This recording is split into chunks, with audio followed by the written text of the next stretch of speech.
जय हिंद गाइस। आपका पुनः स्वागत है हमारे YouTube channel oral basic knowledge में। आज हम एक बहुत ही महत्वपूर्ण टॉपिक कार्बोहाइड्रेट, जो कि हमारे आने वाली विभिन्न परीक्षाओं में इससे संबंधित प्रश्न पूछे जाते हैं, और हम आपको बीच में कुछ महत्वपूर्ण प्रश्नों को भी बताएंगे कि किस प्रकार के प्रश्न हमारी परीक्षाओं में आते हैं और आ सकते हैं। यदि आप हमारे चैनल पर नए हैं तो हमारे चैनल को सब्सक्राइब करें, हमारा वीडियो शेयर करें, जिससे कि आपको महत्वपूर्ण जानकारियाँ मिलती हैं। तो आइए देर न करते हुए शुरू करते हैं। कार्बोहाइड्रेट। कार्बोहाइड्रेट नाम क्या है? कार्बोहाइड्रेट मतलब जिसमें कार्बन क्या है? Carbon. Carbo means carbon, carbo oxygen, carbo O means oxygen, hydrate means ox hydrogen. यानी कि इसके नाम में ही आपको तीन चीजें मिल रही हैं, कार्बन, ऑक्सीजन और हाइड्रोजन। तो ये तीनों के मिश्रण से बना हुआ है कार्बोहाइड्रेट। कार्बन, ऑक्सीजन और हाइड्रोजन, तीनों का मिश्रित जो अनुपात है वो क्या है? इसका अनुपात 1:2:1, यानी कि कार्बन 1 तो हाइड्रोजन 2 और ऑक्सीजन 1। इसका हम ऊपर के रासायनिक सूत्र से इसका अनुपात ले सकते हैं, अर्थात कार्बन 1:, हाइड्रोजन 2:, और ऑक्सीजन भी 1 रहेगी आपकी इस सिस्टम से। तो जो इसका रेशियो है वो 1:2:1 होता है। अगर प्रश्न आ जाए और पूछ लिया जाए कि कार्बोहाइड्रेट में हाइड्रोजन का अनुपात कितना है, तो क्या लिखेंगे? 2:1, और कार्बन और ऑक्सीजन का अनुपात 1:1 है दोनों का। आइए अब आगे देखते हैं। कार्बोहाइड्रेट एक प्रकार का रासायनिक कार्बनिक यौगिक है, यानी कि कार्बनिक रासायनिक यौगिक है जिसमें कार्बन, ऑक्सीजन और हाइड्रोजन संयुक्त रूप से मिले हुए होते हैं। कार्बोहाइड्रेट को जो हम बाहर से ग्रहण करते हैं, लेते हैं, तो उसके पश्चात क्या होता है? जब कोई चीज़ हमारे पेट में जाती है तो क्या होता है कि उस चीज़ का एक सर्कुलेशन और नियम के अनुसार हजम होती है, यानी उसका एक पाचन होता है। जब पाचन होता है, जब कार्बोहाइड्रेट का पाचन होगा, पाचन होने के पश्चात ग्लूकोज ऑक्सीजन के द्वारा ऑक्सीकृत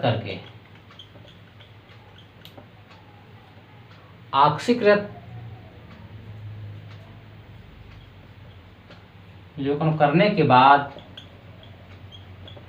ऊर्जा प्राप्त होती है। क्या प्राप्त होती है? ऊर्जा। यानी कि कार्बोहाइड्रेट क्या है? कार्बोहाइड्रेट से हमको ऊर्जा प्राप्त होती है। कार्बोहाइड्रेट क्या है? एक प्रकार कार्बोहाइड्रेट क्यों खाते हैं? कार्बोहाइड्रेट का खाने का मुख्य उद्देश्य है शरीर में ऊर्जा लाना, यानी कि शरीर को ऊर्जा देने के लिए हम कार्बोहाइड्रेट का उपयोग करते हैं। तो कार्बोहाइड्रेट कैसे हमको ऊर्जा कैसे देता है? तो अगर हम कोई भी कार्बोहाइड्रेट खाते हैं तो जब उसका पाचन होता है, अभी हम आपको बताएं कार्बोहाइड्रेट कौन कौन से हैं और उसके प्रकार क्या हैं और क्या होता है। तो उसके पाचन के पश्चात क्या होता है? ग्लूकोज ऑक्सीजन के द्वारा ऑक्सीकृत होकर ऑक्सीजन द्वारा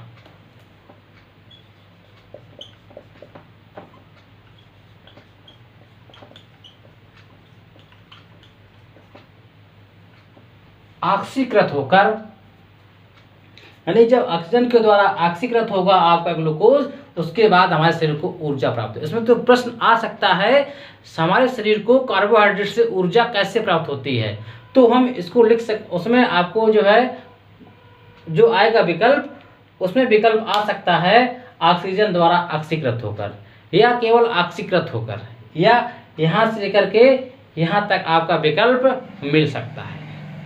तो इस प्रकार से हमारे शरीर को ऊर्जा प्राप्त होती है। अब आइए एक जो महत्वपूर्ण चीज,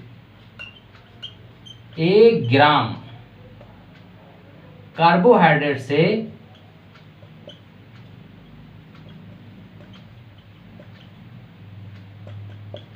4.2 किलो कैलोरी ऊर्जा प्राप्त होती है। 1 ग्राम अगर हम कार्बोहाइड्रेट खाएंगे तो हमको 4.2 किलो कैलोरी हमारे शरीर को ऊर्जा प्राप्त होगी।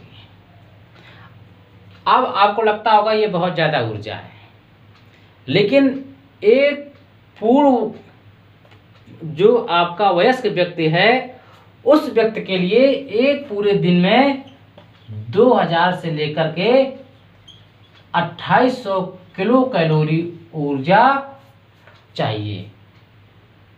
अब 2000 से लेकर 2800 क्यों? न्यूनतम और अधिकतम का जो एक रेशियो है, इसी के अनुपात में हम कितना कार्य करते हैं उस कार्य के अनुसार हमको ऊर्जा चाहिए होती है।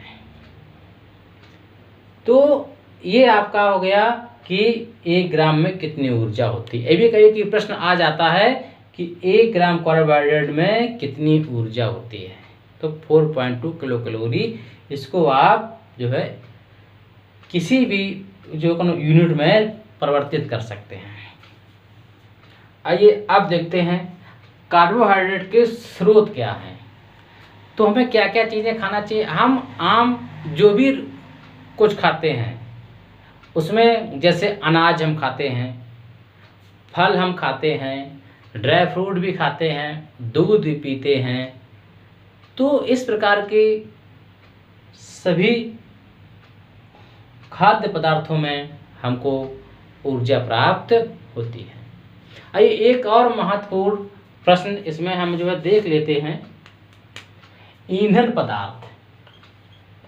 अगर प्रश्न आ जाए ईंधन पदार्थ क्या है, ईंधन पदार्थ अगर आता है, अगर पूछा जाए ईंधन पदार्थ किसे कहते हैं, तो ईंधन पदार्थ क्या है हमारा कार्बोहाइड्रेट। शरीर के लिए क्या ही है, मतलब जो ईंधन पदार्थ है वो कार्बोहाइड्रेट है। ये क्या है, ब्लड में शुगर होता है, ब्लड शुगर एक प्रकार क्या है, आपका ईंधन पदार्थ है। और ये ब्लड शुगर कैसे मिलता है, जो भी कार्बोहाइड्रेट होती है, कार्बोहाइड्रेट की जो हिंदी है उसका मतलब है शर्करा।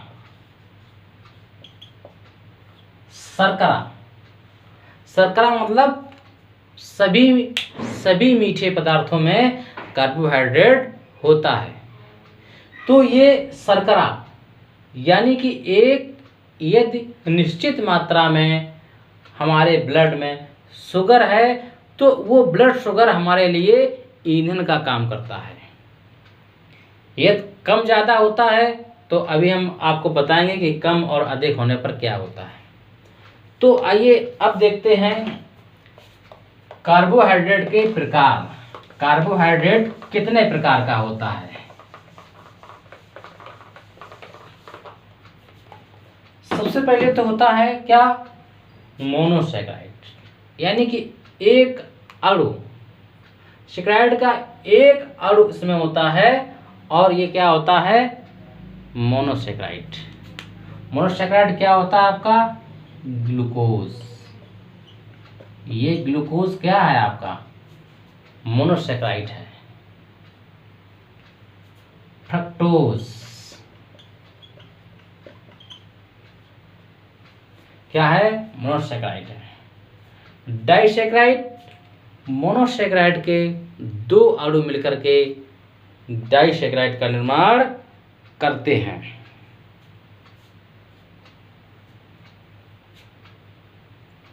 तो इसका एग्जाम्पल है फ्रक्टोज।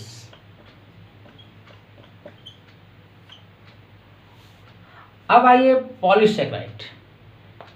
इसका मतलब है आपका मोनोसैकेराइड के कई अणु मिलकर जिस सैकेराइड का निर्माण करते हैं वो क्या है, पॉलीसैकेराइड है। अगर प्रश्न आ जाए कि पॉलीसैकेराइड क्या है, तो पॉलीसैकेराइड क्या है, आपके मोनोसैकेराइड के कई अणु मिलने से क्या हो जाता है, जो है मोनोसैकेराइड होते हैं। जैसे कि आपने केमिस्ट्री या कहीं भी आपने मतलब इसको पढ़ा होगा कि डाई में 2 अणु होते हैं, पॉली क्या होता है, इसमें कई अणु होते हैं, और मोनो में 1 अणु होता है। ये आप लोग पहले से ही जानते हैं। अब आइए पॉलीसैकेराइड में क्या क्या होता है, स्टार्च। क्या होता है, स्टार्च। इसको हम मंड भी कहते हैं। सेलुलोज और काइटिन।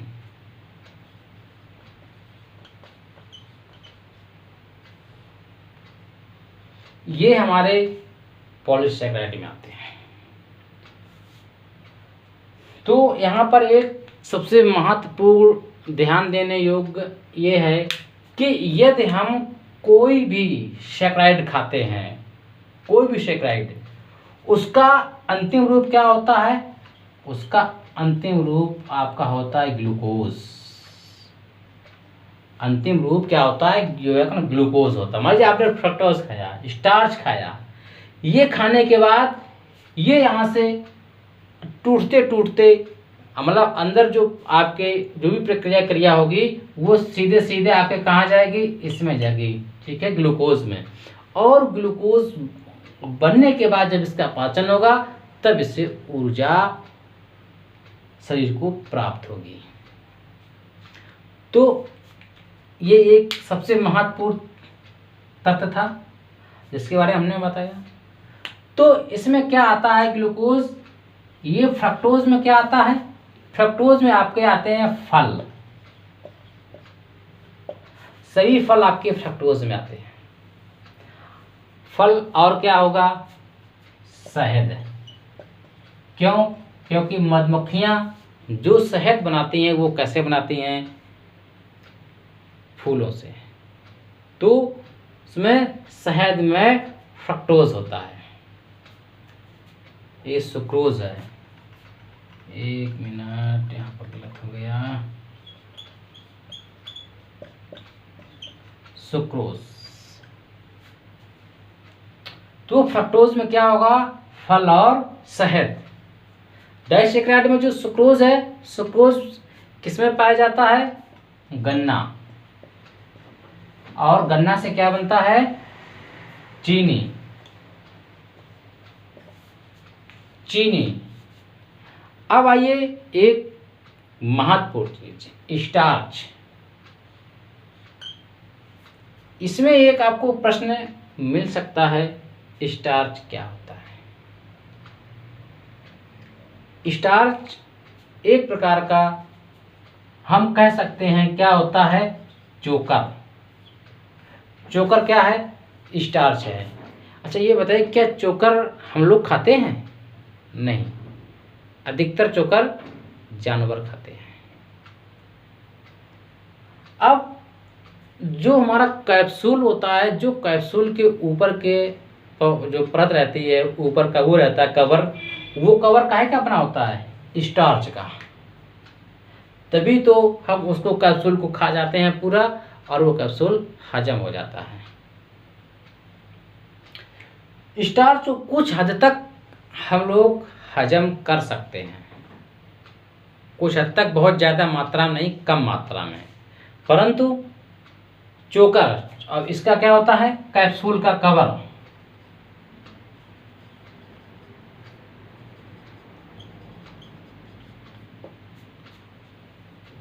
अब आइए सेलुलोज क्या है।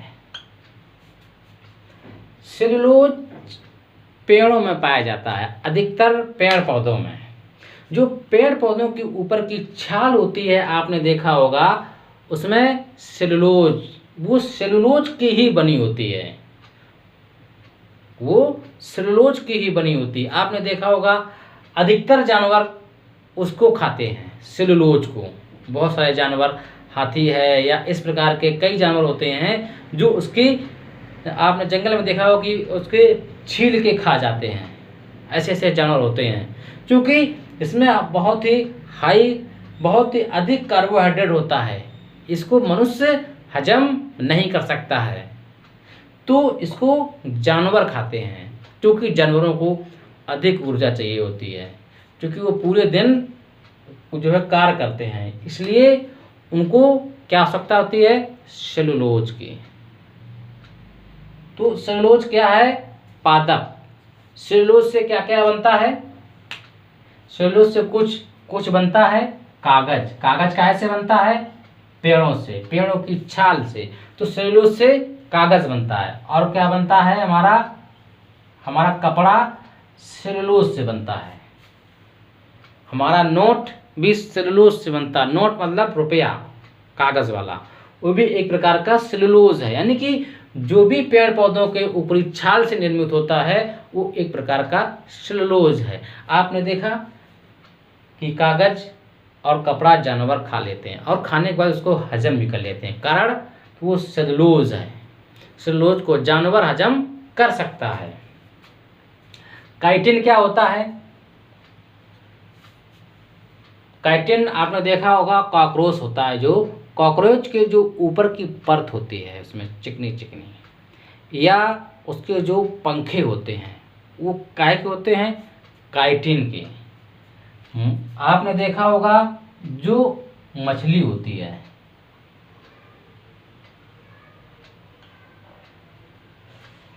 हालांकि हमें अच्छे से चित्र बनाना नहीं आता है, लेकिन आपको समझाने के लिए एक छोटा सा फिगर बना रहा हूँ मछली, ताकि आपको काइटिन समझ में आ जाए एक बार और। काइटिन के ऊपर फिश के ऊपर आपने देखा होगा कि एक छोटी सी झिल्ली नुमा होती है, जो कि ऐसे ऐसे बनी होती है, इस प्रकार से बनी होती है। ये जो ऊपर की झिल्ली होती है ये क्या होता है, ये काइटिन की बनी होती है। काइटिन को मनुष्य खाकर हजम नहीं कर सकता है, इसीलिए मछली के इस भाग को जो है कौन बाहर निकाल के फेंक दिया जाता है और उसका उपयोग नहीं करते हैं। तो आपने ये देखा कि पॉलीसेकेराइड के सभी जो भी हैं, सभी पदार्थों को मनुष्य खाकर हजम नहीं कर सकता है, इसलिए मनुष्य सेलुलोज, काइटिन और स्टार्च का उपयोग नहीं करता है। अधिकतर हम लोग उपयोग करते हैं डाइसेकेराइड और मोनोसेकेराइड। अगर पॉलीसेकेराइड में कुछ उपयोग करते हैं वो होता है स्टार्च का कुछ मात्रा।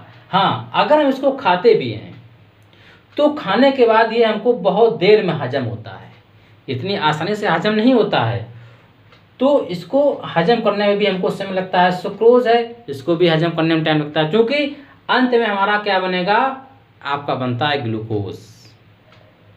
तो आपने देखा कि जो इसके प्रकार हैं वो किस प्रकार से हमारे शरीर को ऊर्जा प्रदान करते हैं और हम कौन से सेकेराइड को नहीं खा सकते हैं। तो आपने देखा इसमें से कुछ प्रश्न बन सकते हैं, कागज़ है, कपड़ा है, सेलुलोज है, काइटिन है, मछली की खाल है, इसमें से आपके प्रश्न बन सकते हैं। आइए अब आगे देखते हैं, कुछ आगे देखते हैं। यदि हमको कार्बोहाइड्रेट उस मात्रा में ना मिले जितनी की मात्रा हमारे शरीर को आवश्यक है, आवश्यक मात्रा में ना मिले, तब क्या होगा। जब आवश्यक मात्रा में नहीं मिलेगा तो क्या होगा, हमको चाहिए ऊर्जा। अब देखिए यहाँ पर एक चीज़ और होती है, जब हमारे शरीर में कार्बोहाइड्रेट आता है तो वो कार्बोहाइड्रेट हमारे क्या होता है, वसा को भी परत बनाता है, एक वसा की परत बनाता है कार्बोहाइड्रेट, जो हमारे शरीर में जम जाती है। वसा क्या है, आपकी वसा से मनुष्य हल्का सा क्या होता है, मोटा होता जाता है, उसको उसके स्किन के अंदर परतें दर परत बढ़ती जाती है। जब हमको कार्बोहाइड्रेट नहीं मिलता है तो उसकी आपूर्ति कहाँ से होती है, यहाँ से होती है, वसा से। शरीर ऊर्जा कहाँ से लेता है, यहाँ से लेता है, वसा से ऊर्जा लेता है। लेकिन जब कार्बोहाइड्रेट पर्याप्त मात्रा में नहीं होगा तब ऊर्जा कहाँ से लेगा, यहाँ से, वसा से। लेकिन जब यहाँ से भी ऊर्जा नहीं मिलेगी तो तब कहाँ से लेगा, प्रोटीन से। तब कहाँ से मिलेगा, जो लेगा प्रोटीन से। और इस प्रकार से वसा का ह्रास होगा और धीरे धीरे शरीर में प्रोटीन की मात्रा कम होती जाएगी और जो मनुष्य कमजोर होता जाएगा। अब आइए, यदि इसकी अधिकता हो जाती है, अधिकता होने से क्या होता है, मनुष्य क्या होगा, जो मोटा होता जाएगा, उसका पेट निकल आएगा, खुद मोटा हो जाएगा, शरीर की अन्य प्रक्रियाएं क्या होंगी, डिस्टर्ब होंगी।